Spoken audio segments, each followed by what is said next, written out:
Good afternoon and welcome to the Sylvania Platinum Limited Annual Results Investor Presentation. Apologies for the delay in starting the meeting. Throughout this recorded presentation, investors will be in listen-only mode. Questions are encouraged and can be submitted at any time using the Q&A tab situated on the right-hand corner of your screen. Simply type in your questions and press send. The company may not be in a position to answer every question received during the meeting itself. However, the company will review all questions submitted today and publish responses where it is appropriate to do so. Before we begin, I would like to submit the following poll, and I would now like to hand you over to CEO Jaco Prinsloo. Good afternoon to you, sir. Good afternoon, and thank you very much. And welcome to everybody on the call. Myself and Leanne Carminati, our CFO, will be taking you through the presentation, and we will attempt to highlight just some of the most significant features of this past year's performance. And then hopefully we have enough time at the end for some questions as well. I again, just on the disclaimer, guide you guys for in terms of the conditions. If you want to make any investment decisions on this presentation, just take note of that. But otherwise, I'll get straight into the presentation. I think maybe just to start off, for those of you who are maybe new to the company, Sylvania is a cash generative, dividend-paying mid-tier platinum mining company that has been in operation for just over 15 years now. And I think key to our success is our continuous focus to maintain safe and profitable production, to maintain and strengthen our license to operate, and to invest R&D and business improvement initiatives to ensure that we maintain a sustainable cash generative business. And that is a key enabler for us to pursue then further growth opportunities and to return attractive value to our shareholders. And over the years, the attractive cash that we have generated from our STO have been reinvested to grow our PGM portfolio from 1 initially to 6 operating units at the moment, and also to fund significant share buybacks and to fund stable and growing dividends since 2018. A bit of orientation just on operations. I think this is a map indicates where our existing Sylvania dump operations are situated.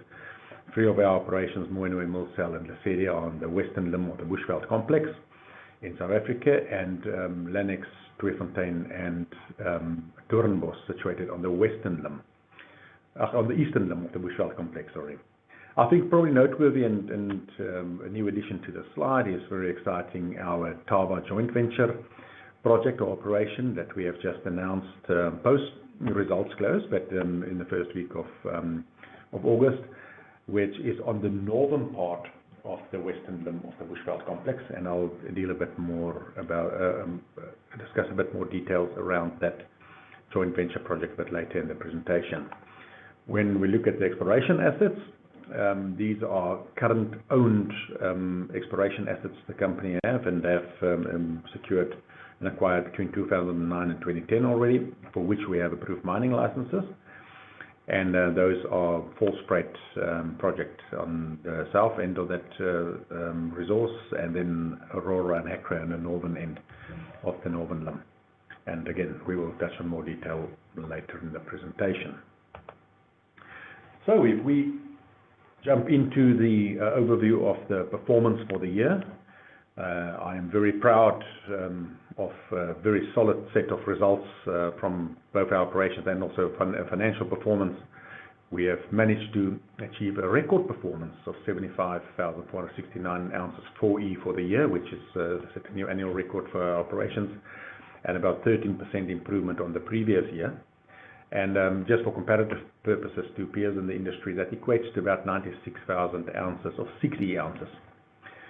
And also under our control, our group cash unit costs have decreased 14% for the corresponding period to $771 an ounce, and largely impacted by the higher ounce profile and our large fixed cost base. And so we've seen that reduction. Unfortunately, from a PGM basket price point of view, it wasn't such a pretty picture during the past year, and we have seen a decline of about 28% in the 4E basket price based on the composition of our basket. And most significantly, there is the rhodium reducing more than 30%, I think 32 or 34% on the period, and palladium 14%. But despite the PGM basket price declining over the period, I'm still proud of a very solid set of financial results. We still managed to have positive EBITDA and earnings per share. And you can see that it was from revenue 14% down in the corresponding period, and EBITDA and basically earnings between 18 and 20%. It is still encouraging against the backdrop of a 28% basket price for the year. So I think a very good financial performance. And also encouraging that we've managed to end the financial year at a cash balance of $124 million in cash, which is a 2% increase from the previous year. And that is after we funded our scheduled capital projects for the year, after we've paid a 3 pence per share interim dividend during April, and bought back about $3.6 million worth of shares during the period.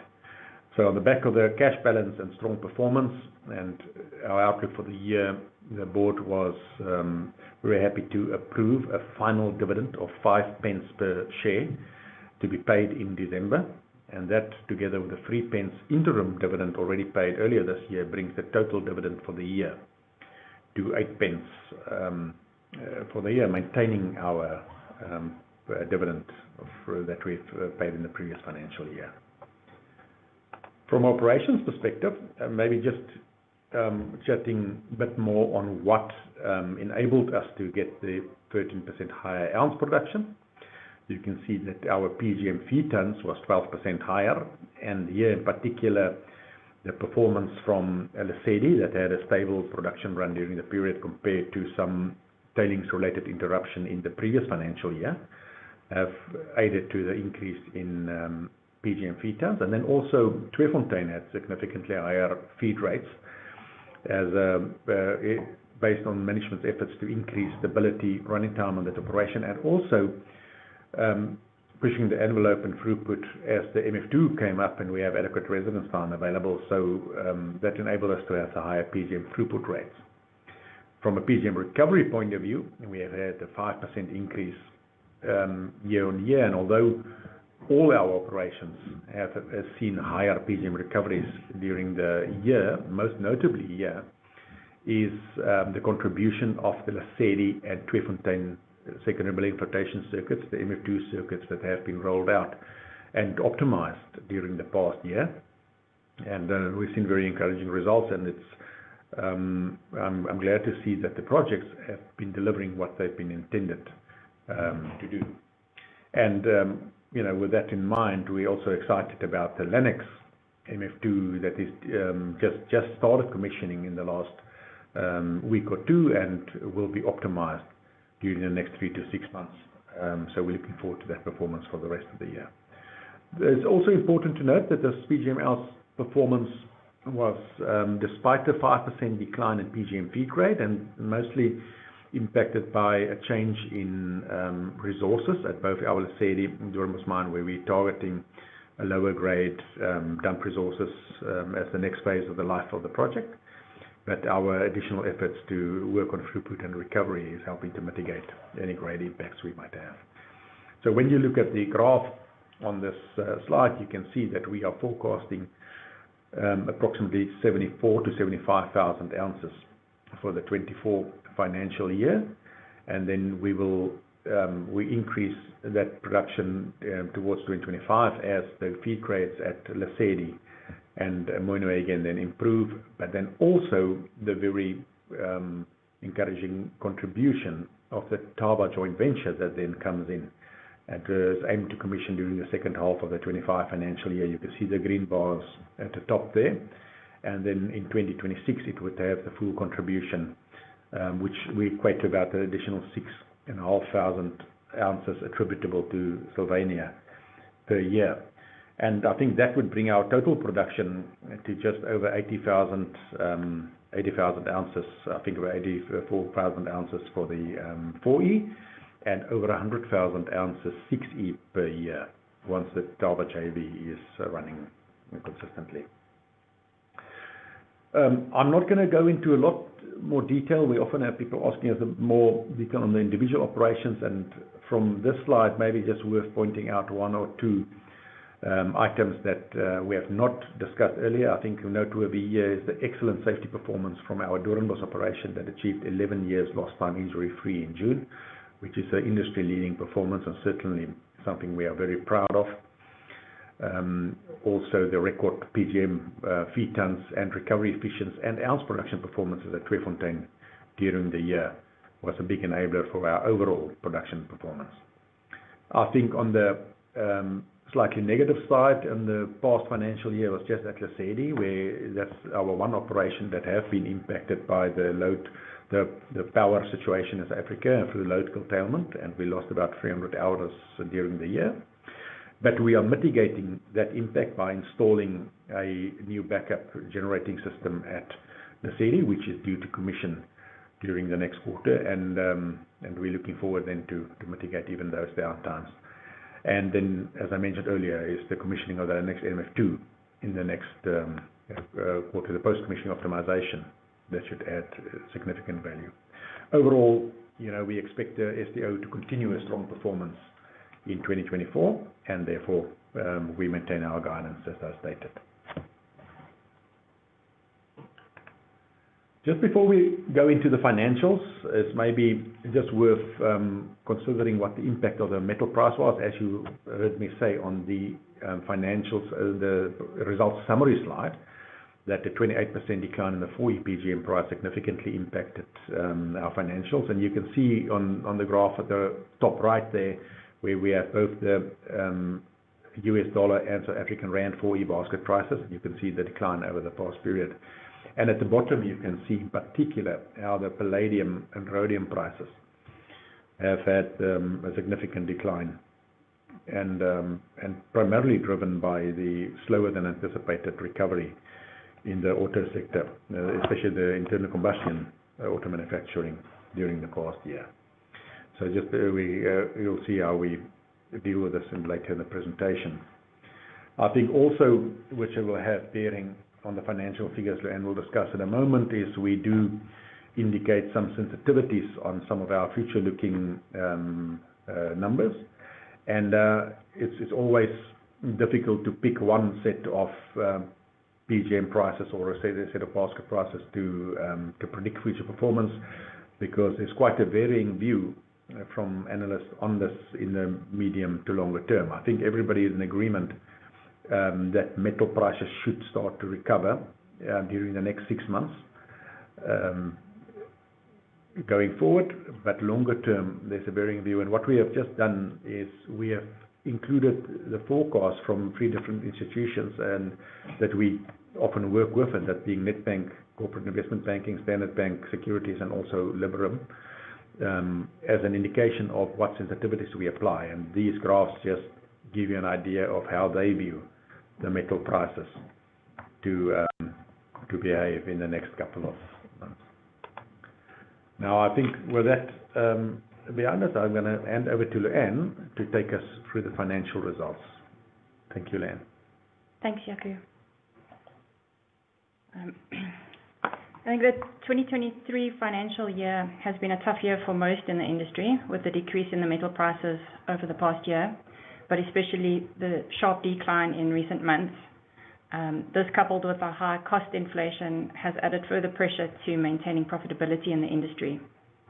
With that being said, let's take a look at our year in review, where Sylvania recorded a net revenue of $130 million for the year. This is net of sales adjustments for ounces delivered in the prior year, but only invoiced in the current year, as well as net of smelting and refinery charges. The cost of sales remained flat in dollar terms, but increased 10% in South African rands, which is the operation's functional currency, and this is in line with inflation and contractual rate increases. A large portion of the operating costs are fixed, so they don't increase as a result of our increased production. Mining royalty tax decreased in line with the decrease in the revenue. The other income line on our profit statement includes a $1.6 million profit on the sale of Grass Valley, which became unconditional in July 22. Finance income increased significantly as a result of interest earned on cash invested. We pay income tax in South Africa on taxable profits at a rate of 27%, and the company pays dividend withholding tax on dividends distributed from Sylvania Metals upwards through to the parent entity. So finally, the group recorded a net profit of $45 million for the year and an earnings per share of 17 US cents. Looking at our revenue in a little more detail, and as I mentioned on the previous slide, we recorded $130 million net revenue for the year. This is a 14% decrease compared to the previous financial year and as a result of the decrease in the basket price. The drop in the Sylvania specific basket price of 28% year on year resulted in a $40 million reduction in revenue. This was partially offset by the increase in ounces declared, which contributed an additional 19 million. Rhodium still makes up the largest portion of our revenue, as you can see from the pie charts at the bottom of the slide, at 46% of our 6E basket. This is despite the drop in the rhodium price, and then palladium and platinum make up a further 45% of the basket.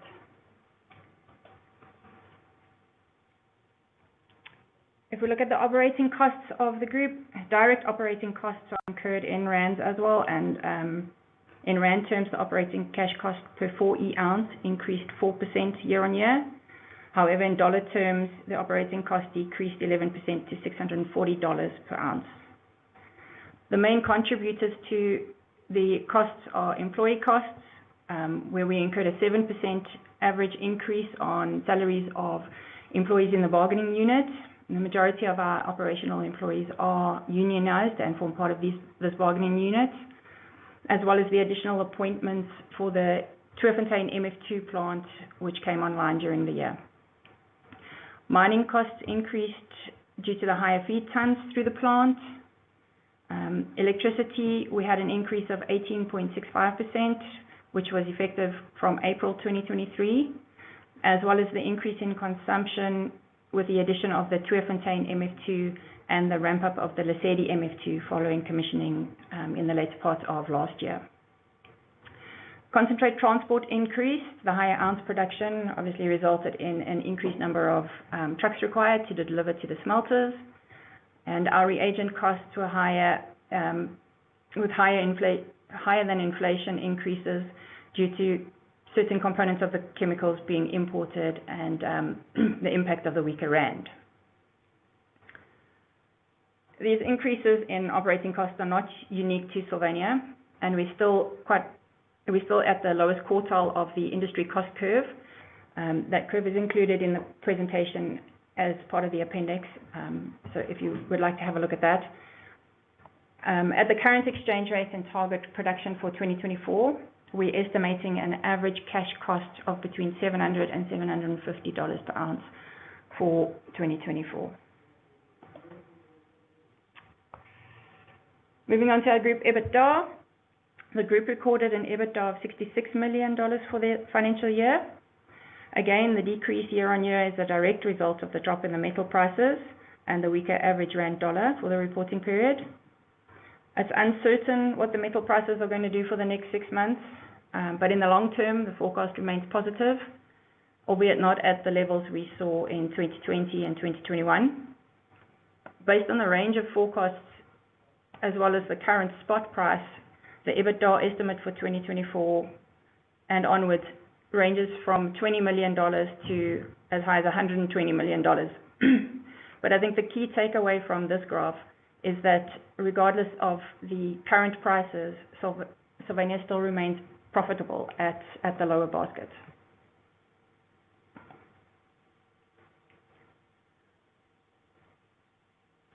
The group had a cash balance of $124 million at 30 June. This is up slightly from the prior year's $121 million. Our cash inflow from operating activities was $63 million after working capital adjustments of $13.7 million, net interest income of $5.1 million, and tax payments of $20 million. Cash outflows from investing activities include capital expenditure of $14.5 million. $12.5 million was spent on SEO stay in business and capital projects, and $1.6 million on exploration assets. The cash flow from investing activities is made up of the 35.5 million paid out in dividends in December 2022 and April 2023, as well as the 4.9 million spent on share buybacks.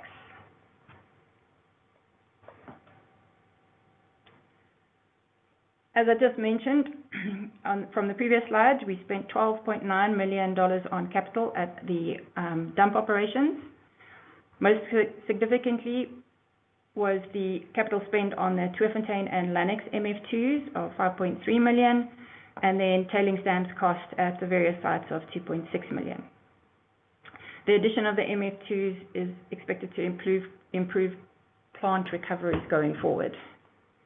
1.6 was spent on progressing the exploration projects for the year, and the capital spend for 2024 is estimated at $13 million for the current dump operations and exploration, and then the addition of the Thaba JV capital is estimated at $15 million for 2024 and 2025. Although Sylvania is funding the full capital of $30 million, the JV partner will be repaying 50% of this through an interest-bearing loan.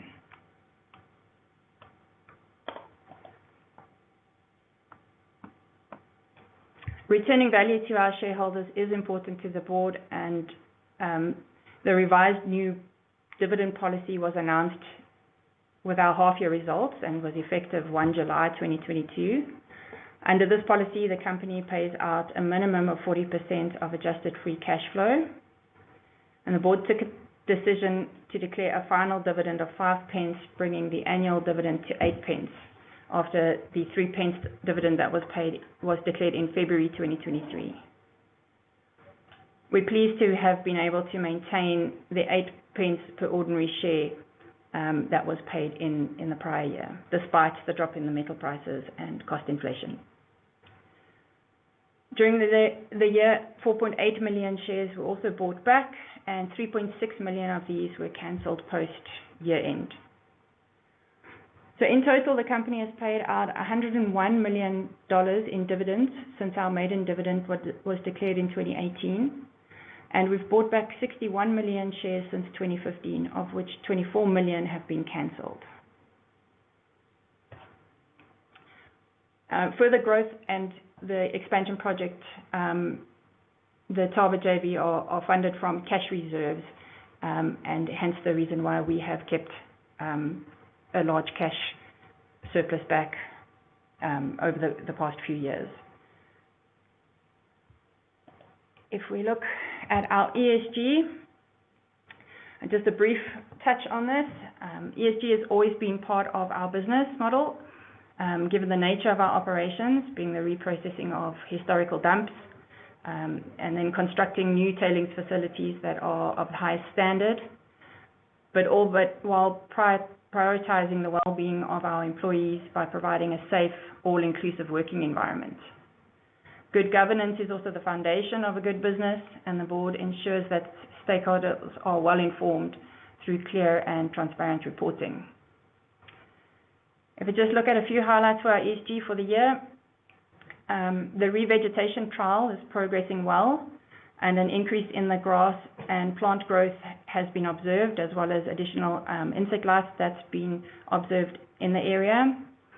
We're quite positive that the conclusion of this 3-year trial will have an environmentally friendly and cost-effective method of rehabilitating our sterile dumps in the end, as opposed to a more cost-intensive topsoil option. The company is also working with consultants to align our tailings management with the global industry standard on tailings management, where applicable and where we have gaps in our management, but still complying with the South African laws and regulations where we operate. With regard to reducing our carbon footprint, there's increased focus on greener energy sources for new projects, and we're continuously assessing and monitoring the developments that could provide a greener solution for our existing operations. Our Doornbosch operation celebrated 11 years lost time injury-free in June 2023. And as Jaco noted, this is an exceptional achievement for the plant and by industry standards. We've increased our women in mining percentage from 20.9% in 2022 to 23.4%, and 30% of our new appointments were women. For the 2023 financial year, the group has also contributed 2.2 billion rand to the South African economy through employee payments and related contributions, as well as taxes and procurement spend. We will be releasing our full ESG report in October, so please do look out for that. Over to you, Jaco. Thank you, Leanne. And I think now that we've dealt with the past performance for the year, I think let's spend a bit of time just on what we can expect both from the market and from Sylvania going forward. I think first just maybe a background to look at the different metals and what the demand goes for us going forward. I think it's important just to note, and I've put the typical demand figures down for the individual metals, and you can see why rhodium and palladium, who is being consumed to about 90 and 84% respectively in auto catalysts for internal combustion engines, are so significantly affected by the movement in new vehicles production and sales, and as we see a slower recovery, why these metals are having problems coping with it. I think the platinum, on the other hand, at 41% reliance on auto cats, a bit more shielded for the industrial and especially the jewelry demand sectors, and also the opportunity auto manufacturers had during the past year is to substitute some of the palladium and auto catalysts with platinum because of the price differential. Certainly assisted to improve the demand for platinum, and hence why platinum is expected to be in deficit in the short to medium term. So while palladium is still in deficit, I think it's expected to move into surplus in the medium term, and then rhodium obviously to have modest surpluses in the medium term, and that's related to the car industry. But I think there is a general expectation that there should be a recovery and growth in the internal combustion vehicle supply going forward. And also the combination of higher vehicle sales and then tighter emission standards should bode well for the palladium and rhodium demand and hence vehicles. I think a very important view any investor would have to take on these metals is how fast the realistic conversion to electric vehicles, fully electric or battery electric vehicles would be, because that is the one threat to the internal combustion engine, and that drives analysts' outlook in terms of what the future, the medium to longer term demand for these metals would be. I think certainly talking to a lot of analysts and mining companies, there is a wide concern that there is not enough raw material available to meet the anticipated growth in the electric vehicle demand, and therefore it might be slower than anticipated, the substitution, in which case palladium and rhodium will be stronger for longer. Platinum, on the other hand, do benefit from the hydrogen economy and also especially potential fuel cell rollout in electric vehicles, and that certainly bodes well for the longer term demand and pricing for platinum. And so generally, I think with having all these metals in our basket, it gives you we're quite robust, have a robust outlook on the market, and therefore still positive in terms of growth and future prospects. When we talk about growth for Sylvania, we've always had three areas where we looked at how do we particularly grow the business. And the first one is to look at how do we unlock further potential or value from our existing assets. And that's both our existing dump operations as well as our own exploration assets. And initiatives like continuous R&D, the rollout of the MF2 or the secondary milling flotation circuits we've had at our operations is all indications of how we improve the efficiency and also the production profile from our existing operations. And then focusing on our exploration assets, we have launched various studies during the past 2 years to determine and investigate how best to unlock value from these assets, where we hold approved mining rights, and which I'll discuss in a bit more detail shortly. And then finally, we continue to explore external growth opportunities where we can replicate our proven operating model and leverage our successful track record and expertise. And the Thaba JV that we have just announced post-period end is an example of this, of such an opportunity where we can grow the business both in terms of profile and life by securing potential new sources and partners. So if we just look in and try to give you some indication or indicative example of what you can expect over the next, in the short, medium, and longer term, I've just have some projects for illustration here, and the SDO we talked mostly about already, which is the MF2 rollout supplies for classification. I think probably the one part we did not discuss in detail was the higher grade third-party dump material that we are sourcing to supplement lower grades at our existing operations, and that we have been doing for the past 2 years already, and have increasing access to additional third-party dump materials. So that is a nice way of us of growing by feeding into our existing operations, would increase the overall life of our operations. Then the second part, and as I mentioned earlier, where the Thaba JV forms in, is where we secure new dump and chrome tailings operations, and the Thaba JV is currently in execution now, post us is finalizing the agreement. The design phase is basically complete, and we're progressing with procurement during the next few weeks. So we will be placing the first commercial orders with the aim of bringing that project into production in about an 18-month time frame. And you can see there in the 18 months to 3 years where we target first production by the second half of the 2025 financial year.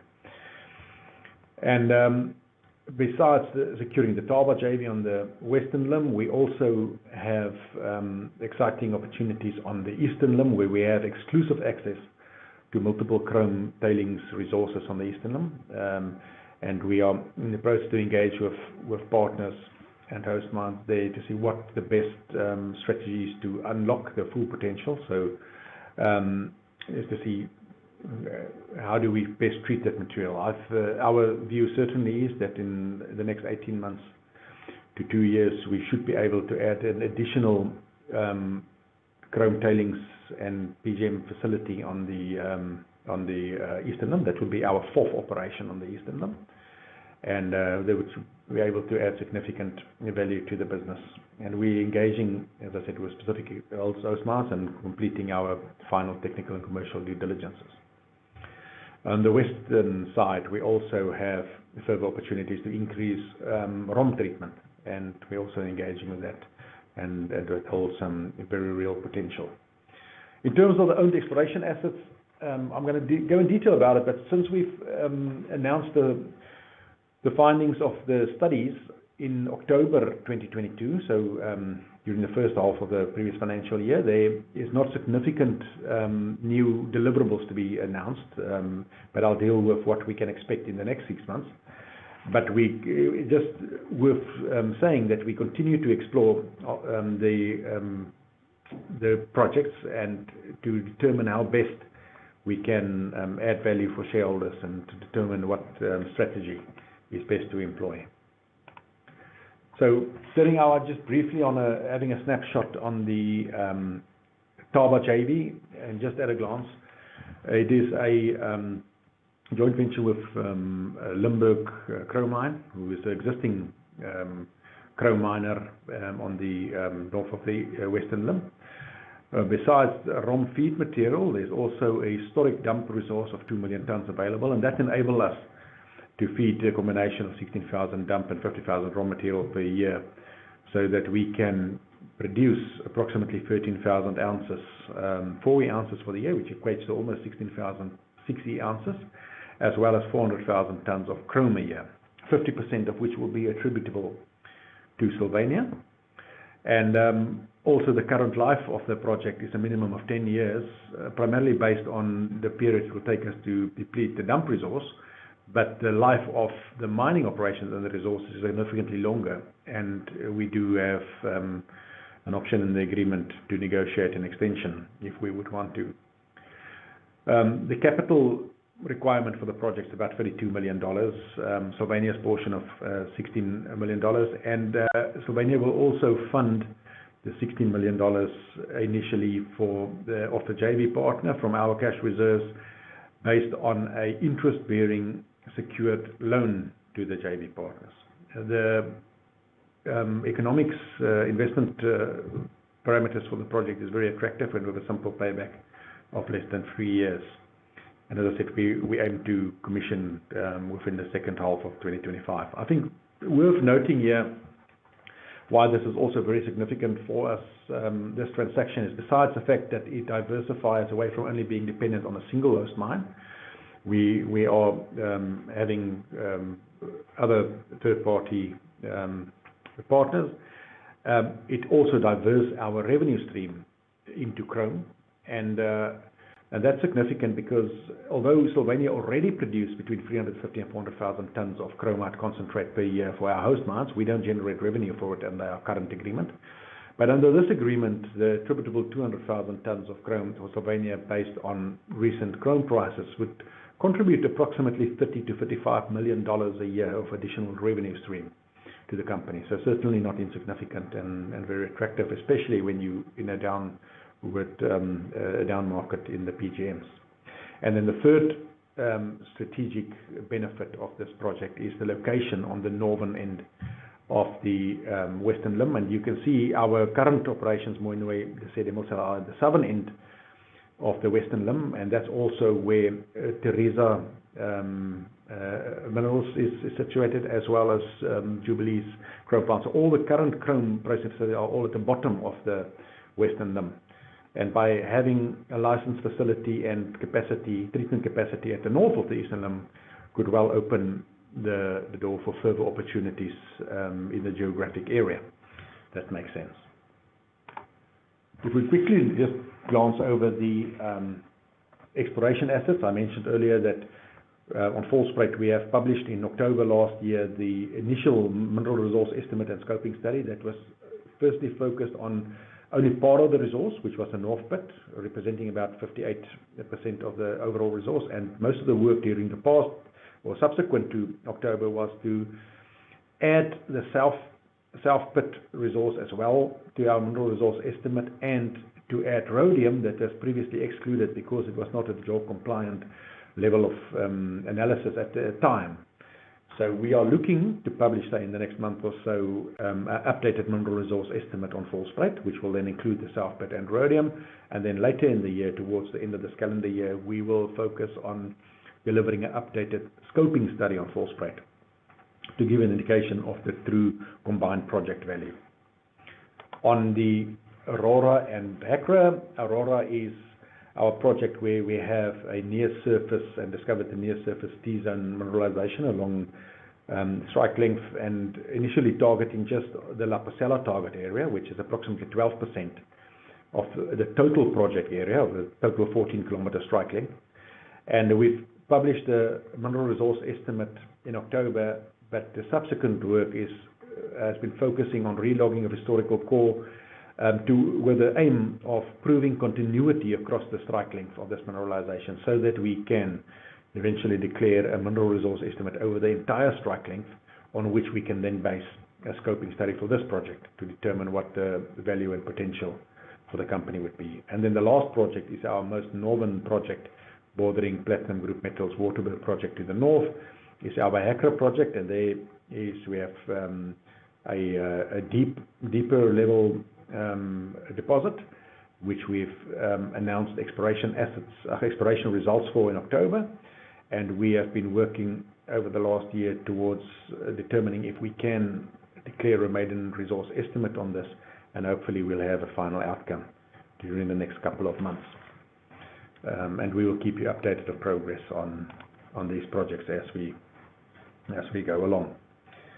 I think if we look in closing, in terms of Sylvania, we certainly believe, and I hope that our shareholders would agree, that Sylvania is a very attractive, low-cost, low-risk, cash-generated business. And I think we've developed over the years a very strong track record with our strong production performance, and we've been able to deliver very strong value to our shareholders, both through a combination of having stable and growing dividends, as well as significant share buybacks. And I think more importantly, the fact that we've been able to cancel most of the shares we bought back over the period. So yes, that is our final presentation. I said thank you for your time and listening to us. We certainly are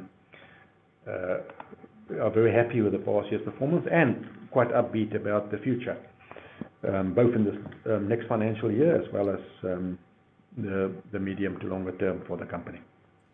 Jaco, Luan, thank you very much indeed for your presentation. Ladies and gentlemen, please do continue to submit your questions using the Q&A tab situated on the top right corner of your screen. While the company take a few moments to review those questions submitted today, I would like to remind you that a recording of this presentation, along with a copy of the slides and the published Q&A, can be accessed via Investor Dashboard. Jaco, Luan, as you can see, we have received a number of questions throughout today's presentation. And if I may hand back to you and kindly ask you to read out the questions, give responses where appropriate to do so, and I will pick up from you at the end. Okay, thank you very much. If I'm looking at the Q&A slide, and I will touch on the questions, see how much we can handle in the remaining time. I think the first one I've seen from the pre-submitted questions is saying, given the South African rand volatility and poor outlook, why not find a safer haven for the very significant cash balance? And I think Luan can maybe just explain for us there in terms of how we don't keep all our currency in South African rands, and she can maybe give us more guidance on the balance of the dollar to rand exposure. Yeah, so thanks, Jaco. In the past, when we were still building a number of Sylvania, of the dump operations, we did keep a fair amount of our cash in South African rands to fund these. But post that and post the MF2, or what was then the Project Echo completion, we have moved, or we do keep a significant amount of our cash in US dollars. It's not kept in rands. And currently, it varies between a 70 to 80% of our cash is kept in US dollars. So not impacted as significantly as it used to be by the volatility of the rand. Okay, thanks, Luan. One of the next questions is to say, do you think perceived unrest in South Africa has contributed to the share price decline, and what's the reality of risk to the business? Look, it's always difficult. I think investors know the jurisdiction quite well and the associated risks. So I don't think that there's been any significant deterioration in what we have historically seen, or in the environment that we have been operating in for a number of years already. I think as South African producers, you learn to adapt to the different political and socio-economical challenges we have, and you know, you build your business around it to make sure you can withstand any risk that it might pose.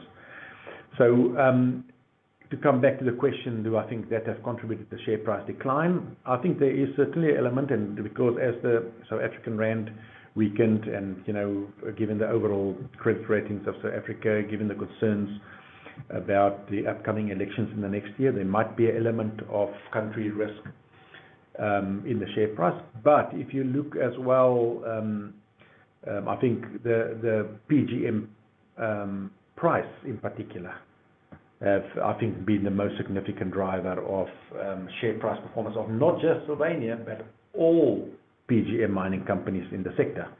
And if you would do a comparative trend of PGM mining companies in the country, unfortunately, most of them are South African based. So you, again, don't necessarily tell you eliminate the country risk. But you can certainly see that it follows very closely the PGM basket price trend in the share price, and I think that is the bigger component of it, and that's why we quite excited to say if there's a recovery in the metal price, that we believe the share price should also follow. That's on that question. If I think the The next question actually ties up very closely to it, and I just said I appreciate you're not responsible for the price at which your shares trade, but I'd be interested in knowing what you think is behind the recent steep price decline and why you cancelled the recent share buyback. So the first part, I think, is answered by my previous response to say, what we think drives the share price down. Then the second part of the question to say why you cancelled the recent share buyback. I think we've announced in May that we launched a share buyback up to $10 million that we would do. And I think, we were going into a closed period after the end of, at the end of June, as our production year end closed. And with the steep decline in the metal prices, just in those preceding weeks to that, we have paused or altered the buyback because you can't give instructions on buying and selling when you're in a closed period. So with the potential risk to the company in being in a closed period and not being able to control what happens to the buyback program, we have suspended our buyback program. However, as we have now exited the closed period with the announcement of our results, the company have announced today that we are reinstating that share buyback program up to, for the balance of the amount we initially announced. So of the $10 million, we bought back $3.6 million of shares in the initial part of the buyback. So there's another $6.4 million remaining under the buyback program. And we will look at opportunistic levels where we believe the value from the buyback is superior to any other investment opportunities. But we certainly are committed to increasing the buyback. I think the next question ties in with the buyer. Says, what's the company's policy on share buybacks? So I'm actually not going to answer that question again. It was just asking the same thing where I believe I've answered it. The next question is, the third question, the share buybacks, is why in the last 2 months has the company not purchased any shares or cancellation? And I think I've explained that. One of the next questions said, do you expect any improvement in production levels from your mines? So, and I assume when the person says mines, they mean our operations. I think we are running at very close to our optimum levels at all our operations. And that's why I said we've been very excited about our production performance now over the last year. Our plants are running at capacity. We are working on improving stability and recovery efficiency. So we get incremental improvements in ounces, but there's not going to be a significant change in the levels of production. And that's why we maintained our guidance very similar to this financial year, but we believe the operations are stable and efficient where they are. And we, in a sense, are dependent, production is dependent on the grade of material we have. Where we are able to supplement with higher grade external resources, there might well be a additional benefit if we can improve feed grade to the operations. But that is as and when those are available. I think one of the other questions is focusing on the electrical situation in Africa. It says, how do you cope when South Africa has its many electrical failures? And I guess there's the answer of how do you cope personally and how do you cope with the business, but let's stay with the business one. I think, we are fortunate South Africa, while there is the severe stages of load shedding, industrial customers, and therefore our host mine is dealt with slightly different than your domestic or small business consumers.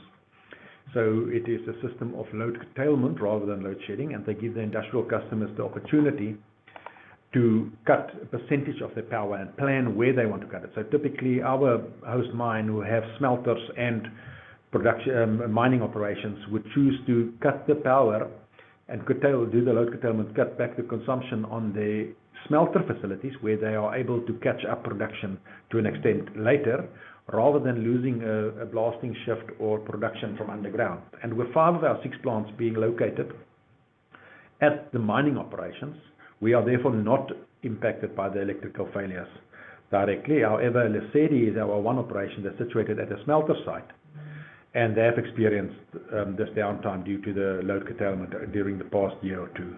And that's why we have installed electrical backup power supply at Lesedi which will be commissioned in this next 3 months so that we can mitigate the impact of load curtailment in that area. So that is how we deal with that at the moment. Then there's I think the next question is related. Is there a concern related to security, energy supply, or political instability? And I think it ties in with what I answered on some of the first questions and the last one. There's a question to say, what's the interest of the JV loan? The interest of the JV loan is a variable rate connected to the South African prime interest rate. At the moment, that rate is 11.75%, is the prime lending rate in South Africa, and that loan will be aligned with the prime lending rate in South Africa.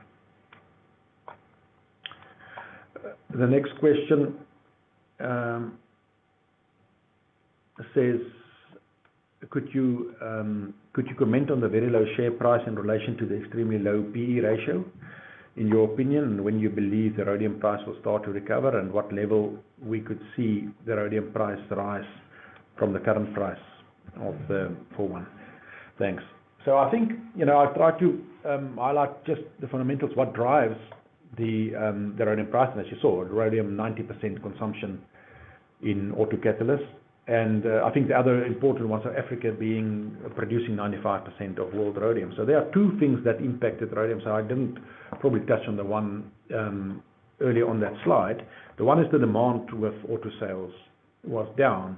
The other one is in the previous years and post-COVID and thereafter, the Chinese glass manufacturers and so even auto manufacturers to an extent have accumulated and stockpiled quite a bit of rhodium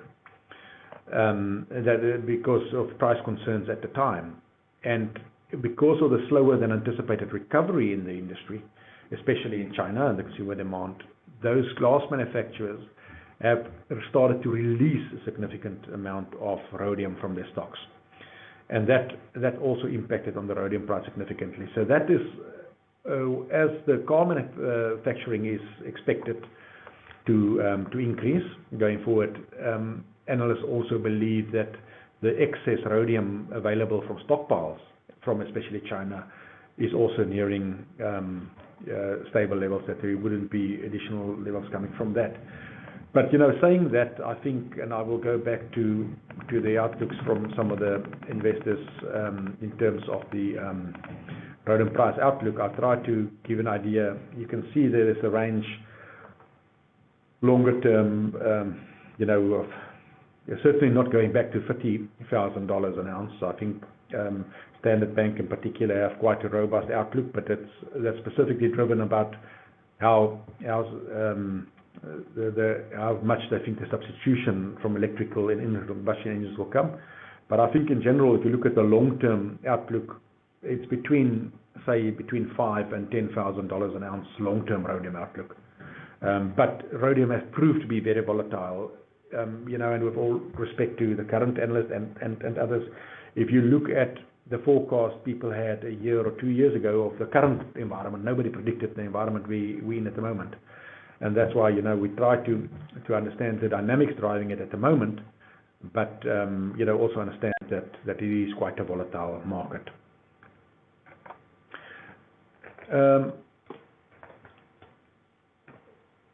So somebody asked, what view do you have for the use of PGMs in lithium batteries and hydrogen fuel cell productions?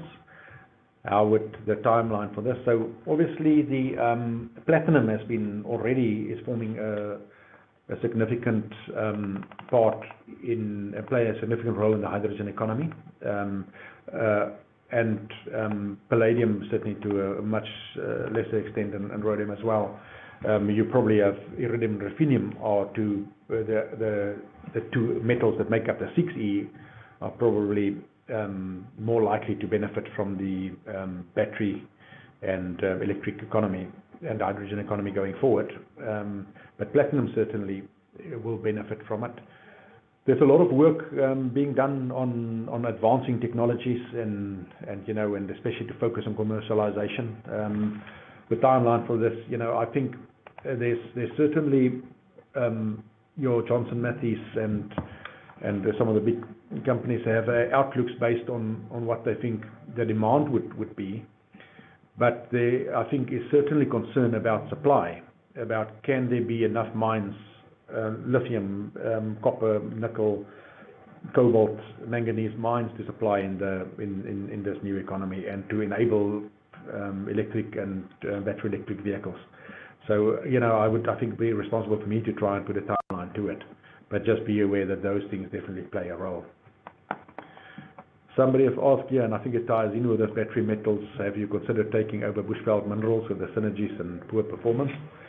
I would lie if I said before it didn't cross my mind, but there's Bushveld is very attractive from the manganese, the vanadium part of the business, and they've also have a battery sector they've done, but you also have to look at the bigger Bushveld Minerals company. There's some significant environmental liabilities associated with the old assets, smelter assets they have in Mpumalanga province.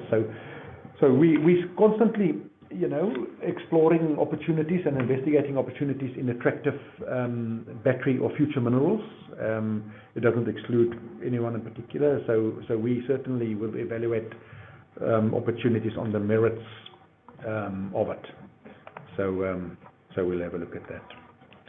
I think looking at the time, there are a few more questions, but I see there's more questions than I'm going to have time for. So I would maybe just do a time check and see, do we draw to the close here and we can maybe answer remaining questions online and publish the responses, or how do we look? Jaco, Luan, I think you have addressed those questions you can for investors today. And of course, the company will review all questions submitted today and we'll publish those responses on the Investor Meet Company platform. But before redirecting investors to provide you with their feedback, which is particularly important to the company, Jaco, could I please ask you for a few closing comments? Thank you very much. And thank you for everybody spending the time with us and listening to our presentation. Yes, I think in conclusion, I just want to say that I'm very pleased with Sylvania's current performance, and I'm also very excited about the future growth prospects we have and going forward. I think not only have we established ourselves as an attractive, reputable, and stable cash generative business over the years, and obviously with paying growing and stable dividends, also returning significant value to shareholders. But I think also what we've seen, especially recently, is that through our track record of strong production and stable production ethics and also transparency in our reporting in business, we have also established ourselves as a partner of choice in the industry to unlock further growth opportunities going forward.